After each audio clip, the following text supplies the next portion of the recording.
भारत के बहुत ही कर्मठ हमारे होम मिनिस्टर, गृह मंत्री आदरणीय अमित भाई शाह, मंच पर उपस्थित हमारे सभी साथी और उपस्थित सभी पत्रकार मित्रों, सबसे पहले मैं आप सभी का इस संकल्प पत्र विमोचन में बहुत बहुत स्वागत करता हूं और हमें बहुत खुशी है कि जिनकी प्रेरणा से इस पूरे भारत में हम लोग काम करते हैं, ऐसे हमारे प्रधानमंत्री माननीय नरेंद्र मोदी जी,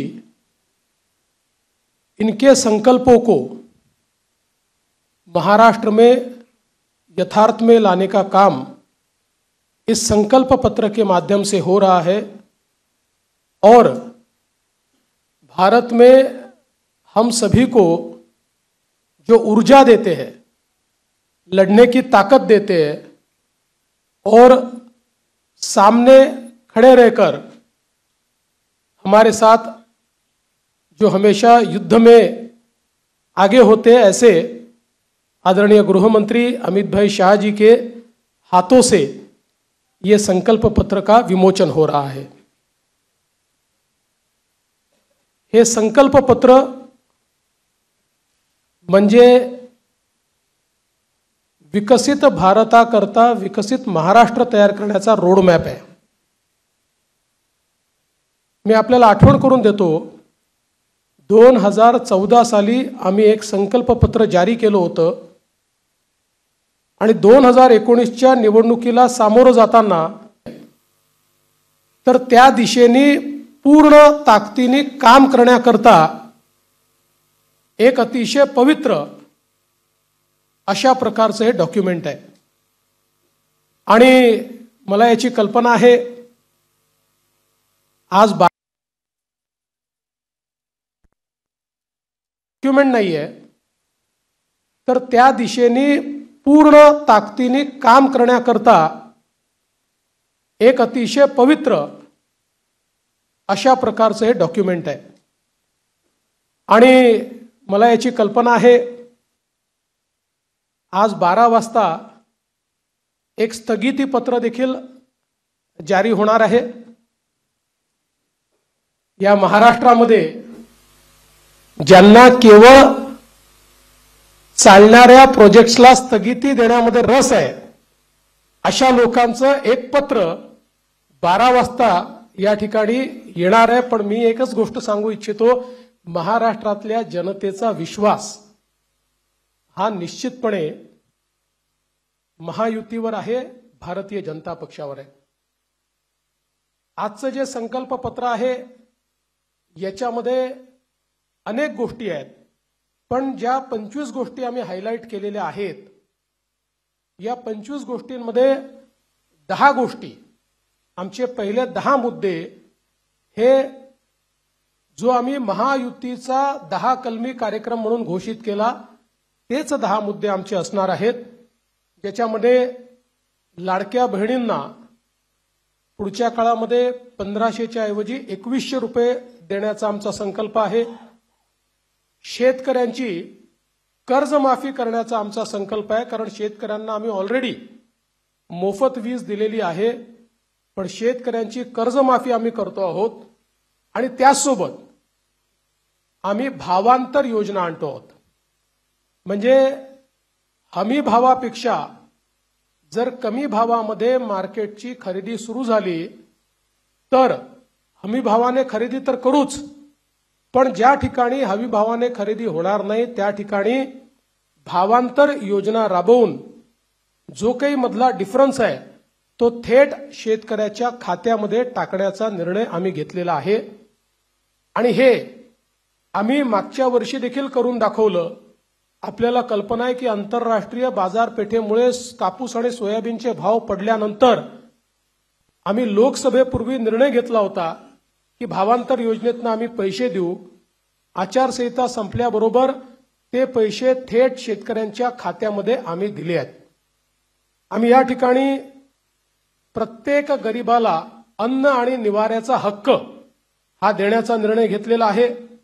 आणि जी वृद्ध पेन्शन योजना आपण चालवतो, ज्याच्यामध्ये 1500 रुपये आपण देतो, ते 1500 रुपयावरनं 2100 रुपये आपण करण्याचं ठरवलंय. किंबहुना अशा प्रकारच्या सहाय्यतेच्या जेवढ्या योजना आहेत, मागच्या काळामध्ये महायुतीच्या सरकारने 1500 रुपये केले होते, ते 1500 रुपयाचे 2100 रुपये आता पुन्हा महायुतीचं सरकार आल्यानंतर आम्ही त्या ठिकाणी करणार आहोत.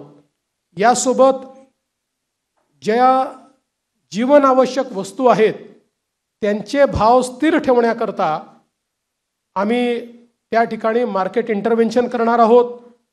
येत्या काळामध्ये 25 लाख रोजगाराची निर्मिती ही महाराष्ट्रामध्ये करण्याचं लक्ष्य आम्ही ठेवलं आहे. आत्ता ज्या गतिशीलतेनं महाराष्ट्रामध्ये औद्योगिकरण होत आहे आणि FDI मध्ये देशाच्या 52% FDI आपल्याकडे आला आहे, मला विश्वास आहे की 25 लाख रोजगाराच्या संधी आम्ही तयार करू. आणि त्याचसोबत 10 लाख विद्यार्थ्यांना या ठिकाणी विद्यावेतनाच्या माध्यमातून आम्ही त्या ठिकाणी नोकऱ्या करण्याकरता किंवा त्यांना रोजगार देण्याकरता अग्रसर असणार आहोत. दुसरं, मागच्या 2.5 वर्षामध्ये आम्ही सरकारी नोकऱ्यांवरचा सगळा निर्बंध हटवून जवळपास 1 लाखपेक्षा जास्त, आम्ही 75,000 घोषणा केली होती, पण 1 लाखपेक्षा जास्त नोकऱ्या या सरकारी क्षेत्रामध्ये त्या ठिकाणी दिलेल्या आहेत. आणि यासोबत आमचा प्रयत्न आहे की जो गरीब किंवा मध्यमवर्गीय आहे याला सौर आणि अक्षय ऊर्जेचा वापर करून त्याच्या वीज बिलामध्ये 30% सूट हे आम्ही त्याला देण्याचा प्रयत्न करणार आहोत. त्यासोबत सरकार स्थापनेच्या 100 दिवसामध्ये विजन महाराष्ट्र 2029 अशा प्रकारचं एक विजन डॉक्युमेंट हे आम्ही तयार करू. विज्ञान आणि तंत्रज्ञानाच्या क्षेत्रात आम्ही महाराष्ट्राला पहिल्या क्रमांकावर कसं ठेवायचं हा आमचा प्रयत्न असेल. मेक इन महाराष्ट्राचं जे धोरण आहे ते अधिक प्रभावीपणे राबवून याला मोस्ट प्रेफर्ड डेस्टिनेशन अशा प्रकारची परिस्थिती आम्ही तयार करू. महाराष्ट्राला फिनटेक आणि AI याचा हब म्हणून आम्ही तयार करू. फिनटेक आणि AI मध्ये सर्वात जास्त पुढच्या काळामध्ये रोजगाराची निर्मिती होणार आहे आणि त्याचं सर्वात मोठं केंद्र हे महाराष्ट्र असेल. यासोबत एरोनॉटिकल आणि स्पेस या क्षेत्रामध्ये उत्पादनाच्या संधी आहेत, त्या संदर्भात आमचं सरकार काम करेल. आम्ही असं ठरवलं आहे की शेतकरी या ठिकाणी जे काही खत खरेदी करतात त्याच्यावर जो SGST आम्हाला मिळतो तो SGST आम्ही शेतकऱ्यांना परत करणार आहोत.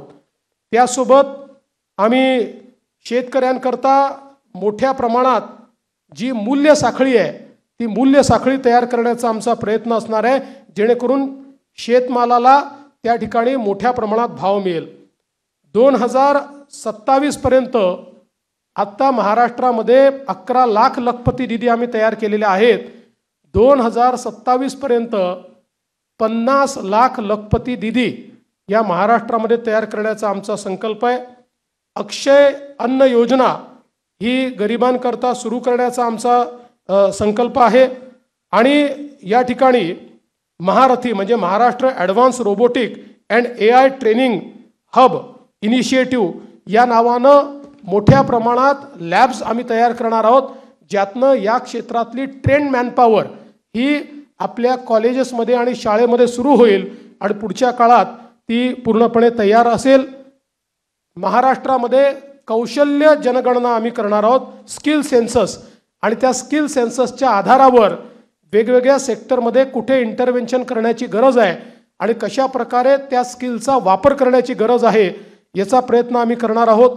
यासोबत छत्रपती शिवाजी महाराज आकांक्षा केंद्र हे आम्ही तयार करणार आहोत, ज्याच्यामध्ये कोवर्किंग स्पेसेस असतील, इन्क्युबेशनच्या सुविधा असतील, ज्यातनं स्टार्टअप्समध्ये मोठ्या प्रमाणात विद्यार्थी असो किंवा स्टार्टअप करणारे जे नवतरुण असतील या सगळ्यांना एकत्रितपणे शेअर्ड पद्धतीनं सगळ्या प्रकारच्या प्लग अँड प्लेच्या सुविधा आम्ही देऊ.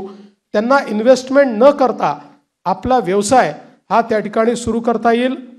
उद्योजकांना देखील नवीन उद्योजक तयार करण्याकरता 15 लाखापर्यंत बिनव्याजी कर्ज हे देण्याचा आमचा प्रयत्न आहे. आमचे जे विविध महामंडळं आम्ही तयार केलेले आहेत विविध घटकांकरता, त्यांना हे बिनव्याजी कर्ज 15 लाखापर्यंत देण्याचा आमचा निर्णय.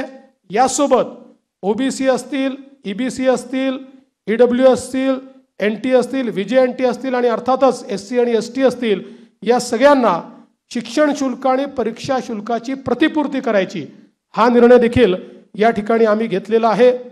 युवांमध्ये मोठ्या प्रमाणात फिटनेस असला पाहिजे या दृष्टीनं स्वामी विवेकानंद युवा आरोग्य आणि फिटनेस कार्ड हे आम्ही तयार करणार आहोत.